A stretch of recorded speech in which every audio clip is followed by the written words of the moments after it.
Bismillahirrahmanirrahim. Assalamualaikum warahmatullahi wabarakatuh. Selamat pagi, salam sejahtera untuk kita semua. Untuk kali ini, eh, kami akan mencoba untuk mempraktekkan salah satu menu yang ada di SITB, yang mana menu ini terkait bagaimana menambahkan jumlah hari pengobatan pada pasien tuberkulosis. Jadi, video ini kami buat karena banyaknya teman-teman sekalian yang ada di Pasienkes yang menanyakan bagaimana jika ada pasien yang putus pengobatannya atau tertunda pengobatannya selama beberapa hari. Sementara di SITB sudah ditentukan jumlah hari pengobatan yang tentunya akan berkurang apabila pasien tersebut tidak meminum obatnya dalam beberapa hari. Untuk melakukan penambahan jumlah hari pada pengobatan pasien, pertama-tama kita masuk ke menu kasus terlebih dahulu, kemudian kita ke pasien TBCSO, kemudian pasien TBCSO. Nah, di sini akan terlihat data atau list pasien-pasien yang sementara dalam pengobatan di Pasienkes kita. Nah, misalnya kita ingin merubah jumlah hari pasien atas nama Joha, kita tentunya harus masuk dulu ke data si pasien dengan cara mengklik di tanda loop di sebelah kanan. Nah, di sini akan terlihat data-data pasien atas nama Joha, misalnya data kontak, data permohonan laboratorium, dan lain-lain. Sekarang kita langsung masuk ke menu pengobatan. Pada menu pengobatan ini sudah termuat data-data pengobatan pasien tersebut. Misalnya paduan obatnya apa, kategori 1 misalnya, paduan pengobatannya, dosisnya seperti apa, misalnya dosisnya intermittent 2 bulan tahap awal, 4 bulan tahap lanjutan. Ya. Kemudian bentuk obatnya, apakah dia KDT atau obat lepasan, kombipak ya.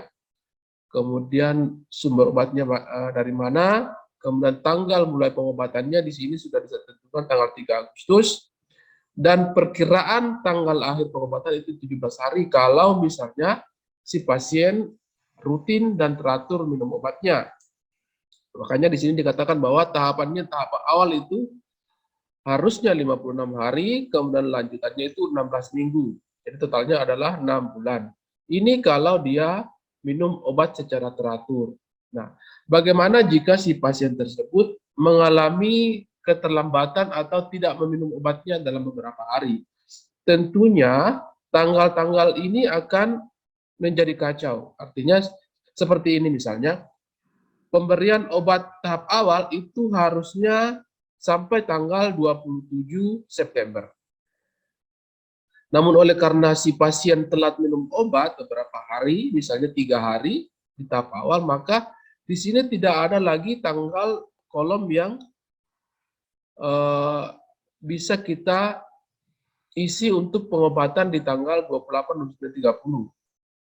Nah, seperti juga halnya di tahap lanjutan, harusnya dia selesai pengobatan di tanggal 15, namun karena mungkin dia tidak minum obatnya beberapa hari, maka kita mesti memasukkan tanggal-tanggal yang tambahan untuk menutupi keabsenan si pasien meminum obat di bulan-bulan sebelumnya.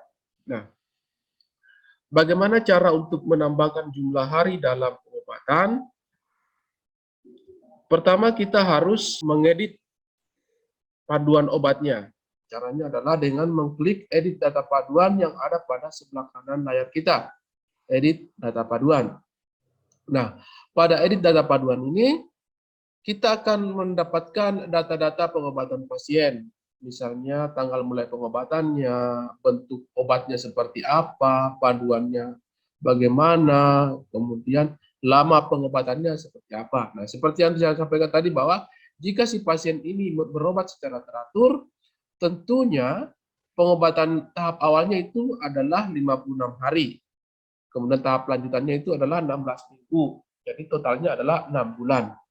Nah, dalam kasus ini, misalnya si pasien itu terlambat minum obat atau tidak minum obatnya selama beberapa hari, misalnya 4 hari atau 3 hari, maka kita harus merubah durasinya untuk menambahkan jumlah hari dalam kolom tadi. Di sini kita lihat, perhatikan bahwa normalnya itu adalah jika si pasien minum obat mulai minum obat pada tanggal 3 Agustus, maka tanggal selesai tahap awal itu adalah 27 September. Nah, kemudian kita akan menambahkan berapa hari dia tidak minum obatnya untuk memfasilitasi kita menginput pengobatannya pada kolom pengobatan yang ada sebelumnya. Kalau misalnya si pasien telat minum obat selama 3 hari, berarti kita tambah 3 hari ya, jadi 59 hari. Kita tambahkan 3 hari, maka di sini akan berubah juga. Jadi bukan tanggal 27 lagi, tapi dia akan bertambah 3 hari menjadi tanggal 30 September.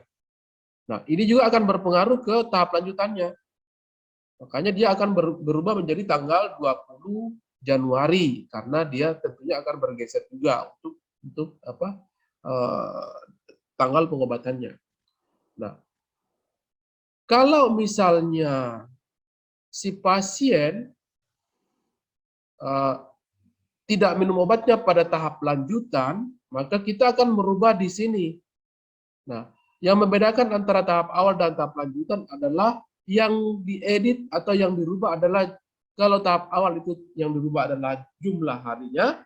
Kalau dia di masa lanjutan, maka yang dirubah adalah jumlah minggu dari pengobatannya.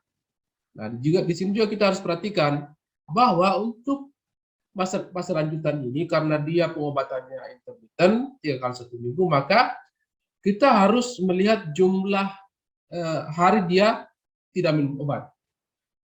Misalnya kalau dia tidak minum obat selama 1 sampai 2 hari, maka kita bisa merubah jumlah minggunya dengan menambahkan 1 minggu.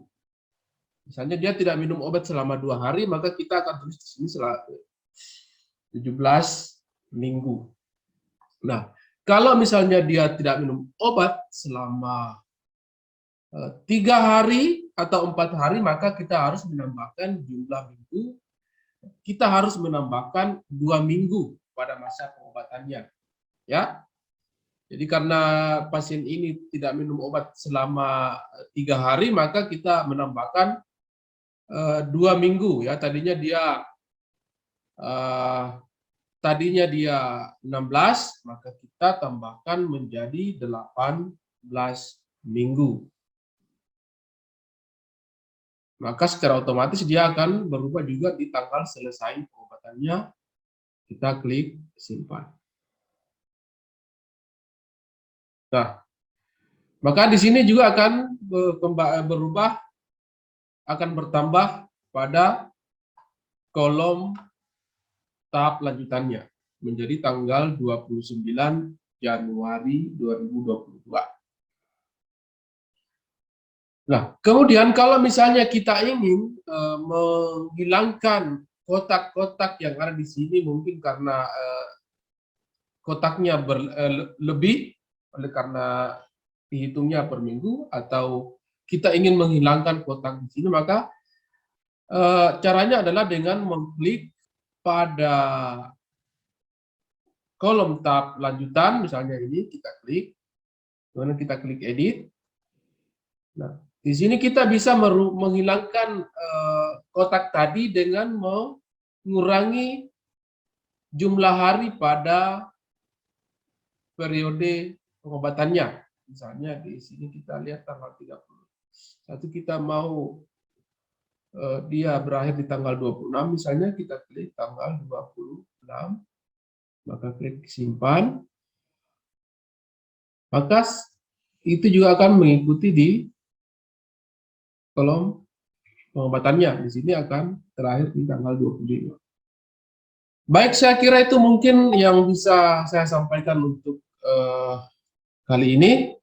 Saya harap apa yang disampaikan atau yang kami sampaikan untuk kali ini bisa bermanfaat buat teman-teman sekalian. Saya akhiri dengan Assalamualaikum warahmatullahi wabarakatuh. Salam sehat.